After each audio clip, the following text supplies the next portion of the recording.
What is going on, everybody? This is Alex coming back at you with another video. And today, Bills fans, it's time for your mock draft. It's a 7-round Bills mock draft. So if you guys are new, if you guys like mock drafts, welcome to the community. Like, comment, subscribe, do your thing. I'm your guy. I love posting mock drafts all the time.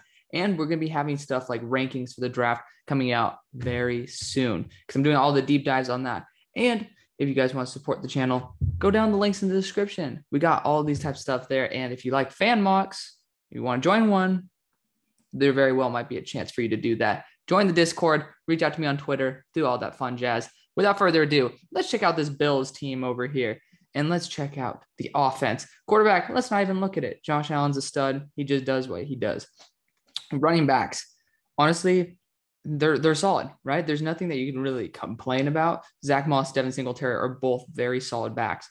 I would just say, personally, I would want somebody with a little more power and who's a little bit more ready to just pound that rock. Zach Moss, excellent receiving back. Devin Singletary, a very solid one cut. So they're very solid. I don't think there's much to complain about there, but Emmanuel Sanders is up for a contract, might be retiring soon. I think that is a core position where I would probably want to look. Cole Beasley there for one more year, but he's also closing in on probably the end of his prime, and he's probably going to start regressing. So it's another position where you could focus on. So looking at guys like Chris Olave, because Gabriel Davis is a good successor to even Emmanuel Sanders, but there's nothing wrong with having good separators. That's a position I'm going to target. Tight end, Dawson Knox has been going off when he's healthy. Problem is, not always healthy. Tommy Sweeney, yeah. At tackle, we got Spencer Brown here, who I loved. I loved out of Northern Iowa. They have another kid coming out this year, Trevor Penning, even better. He scored a 9.99 RAS score. Really solid player. I love him as a swing tackle. They drafted him, I believe, in the 3rd round. So good for them. But they have Bobby Hart here. They have 2 Bobby Harts. Just kidding. They have 2 little contracts. I think this was a small bonus or something. Something crazy like that. Bobby Hart on a 1-year deal. I'm happy that he's getting $990K rather than like $8.5 million. So honestly, you will not hear any complaints from me because Darrell Williams was a great pickup in my eyes. Even if he doesn't perform the way he should, I still think that the value of $8 million for a right tackle that has starter potential is great. It's great. I love it. Looking at the left tackle spot, Deion Dawkins. I mean, you have him. He's young enough. You have him on a long-term contract. I like it. I like what you have here at those offensive tackle spots. Let's look at the guards. You have Feliciano and Cody Ford. Besides that, I mean, guard is a position where I'd aim to improve. Like, I'm just going to be honest. Like, that's a position that I like to go after. And center-wise, Mitch Morse, he's a solid dude. He's solid, man. There's nothing really to complain about with Mitch. Again, closing in on leaving his prime, and he has 1 more year left on his contract. So that's where we're going to go right there. Let's look at the defense starting in the secondary. This is the one that I looked at in the most depth. Micah Hyde, as well as Jordan Poyer, wherever he is, he's probably in the free safety category, have been doing very well this year. They've been doing a very good job, very high coverage grades. So happy for them. And happy for my boy, Damar Hamlin. He has the highest cover, if I'm not mistaken, the highest coverage grade on the entire team. If not the highest, it might be the highest overall defensive grade on the entire team. Yes, I just spent $200 on PFF Elite for y'all. Show me some love in return. But Damar Hamlin is a stud. He's going to be a very good contributor when these safeties leave. He's a guy you can play in the slot. I just love him to death. So big fan of that. Even Jaquan Johnson, I think, has done, and Saron Neal have had pretty solid grades so far. Cornerback wise, you got Tre'Davious White. He's been hurt, but he wasn't performing as well as you'd want this year in terms of like his overall grade and stuff. But hey, we know he has the talent, and injuries again. Let's get him healthy, and then we can prepare him for getting back to the way how dominant he was his rookie year. Teron Johnson doing a very good job as well deserving of that big contract for him. Levi Wallace also performing pretty well, so we might see him come back, but that is another position that I will be targeting in this draft is a corner too, because Teron, if I'm not mistaken, is playing a flex of slot as well as outside. I can check that for you guys, but I don't want PFF coming in, taking down my channel. But yeah, that's going to be the secondary for you guys. Let's look at the linebackers. So Tyler Matakevich actually has been doing a great job. So that's quite fun to see. Tremaine Edmonds has been doing absolute crap, unfortunately. I mean, his coverage grade, I think, is a 30.9 or something like that. Like, ooh, not good. Obviously, PFF grade isn't everything, but when you don't get to sit down and watch every single game, every single minute, like you amazing fans do, it makes it a lot easier as a guide. But then outside linebacker Matt Milano, he's been performing pretty solidly this year, if I'm not mistaken, on a good contract, heavy price tag. But hey, he's a 26-year-old. He's going to be under contract until he's about 20, 28, 29. So, or 29, 30. Well, I can't do math. Depending on when his birthday is, that is a good contract. I like it because then you can gauge for that post, what am I trying to say? Post-prime contract for you. AJ Klein as well, pretty solid dude to have on your roster. So honestly, linebacker wouldn't be a bad position to upgrade, especially inside linebacker with a guy like Tremaine Edmonds. Just not performing the way he should. He's still super young, guys. We can't like totally throw him under the bus, but it is something I would look at. Let's look at the defensive front, though. Ed Oliver doing pretty well this year. Happy to see that he's starting to get his act together, even though he hasn't lived up to the hype of him being selected, I believe, at 10th overall. Star Lotulelei, just a very solid, very, very solid defensive tackle. Great veteran presence for Ed Oliver. I mean, I just love that. I think that you could get an infusion of youth right here because you got Vernon Butler, Harrison Phillips, and then obviously Justin Zimmer all being up for a contract. You might want to draft another interior defensive lineman just to get some extra rotation. Again, Star ain't getting any younger. And Ed Oliver is going to need a nice 1-2 punch there. So you can look at somebody who's a much better run stuffer. You can look at guys like Travis Jones. We might go after him. Or you can go after more of a pass rusher. Haskell Garrett is a guy who I like to draft in like the later rounds. Just a guy out of Ohio State who had some very good years in terms, or very good weeks or like parts of the year in 2020 for where he was getting 25% pass rush win rate. So that is going to be the positions, guys. There's Jordan Poyer. There he is, little bastard. But for me, positions that I'm going to probably be targeting, wide receiver for sure. Both boundary and slot could be up for grabs. You can also look at guard. Center, obviously, again, Mitch Morse isn't getting any younger, right? You could look to get that. That would be a very late round pickup. I would not prioritize that at all. Corner two. So the big ones are wide receiver, guard, corner two.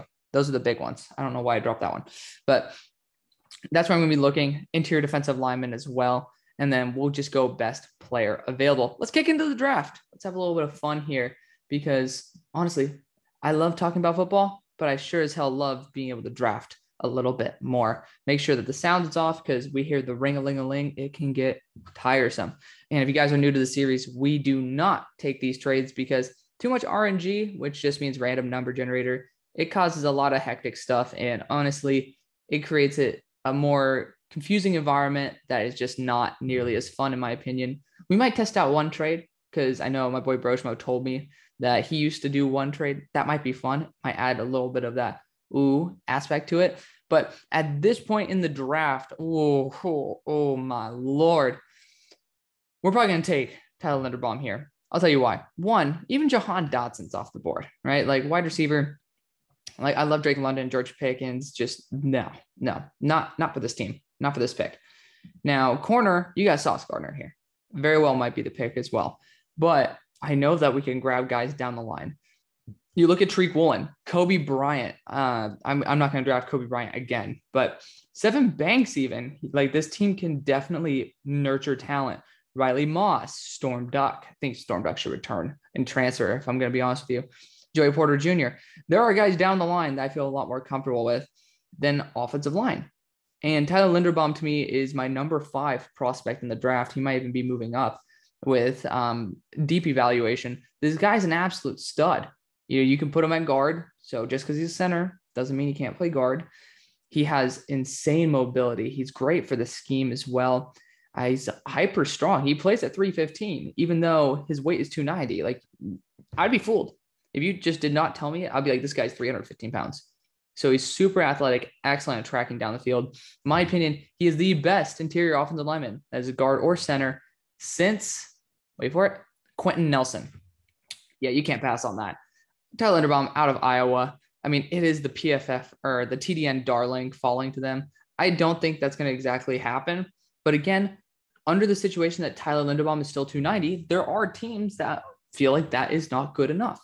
Of course, with Cody Ford coming up to a contract soon, it is far from out of the question for us. So the Kobe Dean falling to 42 is ridiculous. This is unfortunately one of the issues with the simulator, but I have to say it makes it fun because it changes up the whole entire environment. And of course, Sean Ryan's going to fall to us. Kill me now. Like, I love Sean Ryan. So, oh, thank God he didn't fall to us, which would have made me really mad if I ended up going corner in the first. So at this spot, looking at a good corner here, we could go back to the Kyler Gordon train. We very well might. Looking at interior defensive lineman, though, I mean, Devontae Wyatt is really good. Wide receiver wise, not really happy with these guys here, to be honest with you. Like, it just, the receiver class, in my opinion, is not very good at all.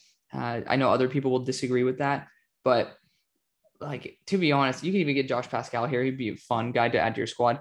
Like Kyler Gordon, I haven't drafted him in a little while. He's a guy who I have an early 2, late 1 on, and that's very tentative. He might be moving up into the first. Like, he is a guy who's hyper athletic, very talented, and honestly, with the fact that you're already paying 2 corners, it might be difficult to go and pay a third. So Kyler Gordon might be the pick here. It just sucks because I really do like representing other players as well. But we're going to go with it. Again, we're sitting here. It's not like I'm drafting him every single time. If this is the situation, right, I'm drafting for the Bills. So you guys aren't here watching every other video. If you are, thank you. But I'm drafting for the Bills. And for you guys, I got to get the best players. And so far, we've had a kick-ass draft. You got Kyler Gordon as well as Tyler Linderbaum. Like, yes, sir. Yes, sir. And unfortunately, I see Perion Winfrey leave because that is a guy who I really, really wanted to add to the squad. And Travis Jones. Kill me now. Honestly, that hurts me inside. This might be Chad Muma. This pick. Yeah, I'm an absolute huge fan of this kid. He's like one of my favorite players of all time for his value. Just him as well as Tyler Smith out of Tulsa. This guy's going to continue climbing draft boards. Just, you heard it here first. I'm going to aim for Haskell Garrett later on. That's just the way I'm going to roll. Running back wise, we could go after Breece Hall here. I just don't think that that's going to work. I think that if you go later on after Zonovan Knight, Rashad White, I think Kevin Harris might be a little bit bigger too. I think that you're going to be a lot better off than drafting another receiving back or a guy who is more of a 3-down back.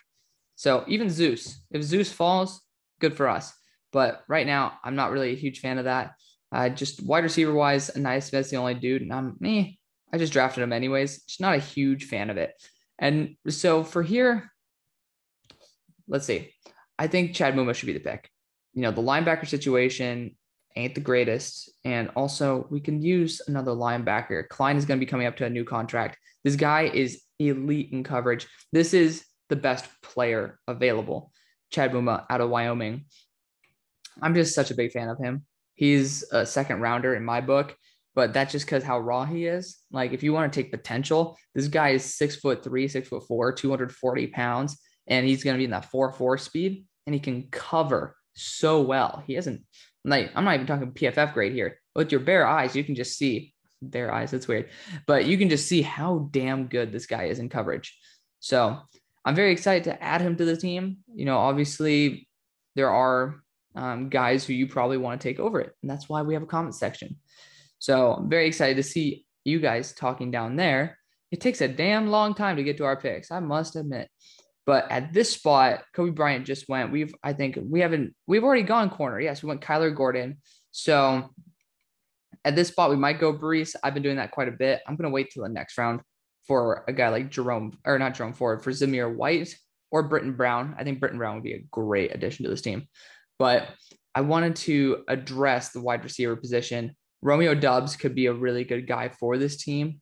This is where the value of Romeo Doubs is good to me, like late 3rd, early 4th. So we're going to get him. He's a very talented he's not a very good corner. He's a very good wide receiver out of Nevada. And for the value, I think this is stellar. So Romeo Doubs out of Nevada going right here to the Bills. Yeah, I'm a pretty big fan of that one. We do need to get some extra youth in that wide receiver core as well. So that is a great place to start. I wish Velus Jones Jr. were younger. This guy came out in the, that age is scary. He's going to be 24, if not 25 by the draft time. It's just not good. Not good at all. Unfortunately, it's just that's the way the NFL draft works is sometimes guys like to stay. And he'll be a great UDFA a person to bring on for your special teams. But besides that, So at this spot, I hate this so much. Literally, like, there's excellent edges that fall every time. It's just the most irritating thing. We're going to go Haskell. He fell. I'm very happy about that. He's a very good pass rushing presence. You need that extra depth, and this is the 5th round. You're not always going to be getting a starter in the 5th, right? So getting a guy who has a lot of upside, who's shown they can do elite production, is the right move. And it's a good spot, good value, good spot. We have some other dudes who I'll probably take. Britton Brown is probably my dude here. This is the 6th round. You can take a shot on a guy like Britton Brown, who is slightly worse, Zach Charbonnet. Why not, right? I dig it. So, yeah, I'm a big fan of that one, actually. I was pretty happy that he fell. So we've actually so far gotten a better draft than I was expecting, which is good. Very happy about that. But we'll see what the other position I want to address is. I might want to get some extra cornerback depth here because Sevyn Banks could also be a safety. I also don't usually take him that much. So we're going to go 7 here. He could be a safety. I think that it's probably his best position is safety. But for a 6th round pick, I think the guy is not that good, but he's not 6th round bad. Like, come on, guys. I don't really know what's so much hate going towards 7 at this point. There was a lot of hate when he was a 1st rounder in a lot of mocks. Now it's like, no, this guy's a solid safety with like Josh Proctor there. I think Josh Proctor should return if he hasn't already. But yeah, there he is. There's Josh. Oh boy, freaking Josh Proctor. But at this spot, do you see that they put quarterback as a need on there? That's some baloney. I would honestly look at another interior defensive lineman or an edge here. You just got to get the guy with the best abilities. And I want to look for someone who's a little bit bigger. I always love to go after Xavier Thomas because the value is ridiculous. The guy is an absolute monster. I'm honestly not a fan of many of these guys. Michael Clemens, a guy I do really like. I've heard a lot about Cade Hall. I have. He's number 92. So I might actually pick up Cade Hall here. He's a big dude who can play some pass rushing downs on the inside. Honestly, it's a 7th round pick as well. Cade Hall is pretty damn good because when I watch tape for Cameron Thomas, you can't differentiate the dudes unless they have a damn circle on them because a lot of it is like this defensive line versus this offensive line. You just cannot tell. You can't. So we got a very solid player right there because I kept thinking that number 92 was number 99 because you see the 9. I'm like, woo. But honestly, I think great pick. Very good player as well for the value. And now it's like, where do you want to go? What's the best value that we can get? Let's look in the wide receiver core. And honestly, is he here? Dontario Drummond is an excellent person to bring on the team in the 7th round. I honestly have a 4th round grade on the guy. I think he's a very good wide receiver. It's just kind of weird. People are saying he's in the 4.4s. This guy's going to run 4.5, 4.6, right? He's not going to be a speedster, but he's excellent with the ball in his hands. And I think that's exactly what we want to see. Like in the 7th round pick, you want to be impactful with the ball in your hands. So this is going to be the draft, guys. We got our 2 wide receiver positions filled up. We got Tyler Linderbaum, guard center of the future. Yeah, he's going to be there for a long time. Kyler Gordon, excellent cornerback too. Sevyn Banks, as well as a solid defender in the secondary. Wherever the hell you want to plug him in and play him. Chad Muma, adding some health and some youth and some power into this Bills defense and some good coverage ability. Yes, he could swap in for Edmonds on passing downs. And then you got Haskell Garrett here, who's going to be a very good 3rd interior defensive lineman for this team. And then Cade Hall. He's going to be a fun guy to just mess around with. So let me know what you guys think. I want to thank you guys so much for watching. See you on the far side. Peace.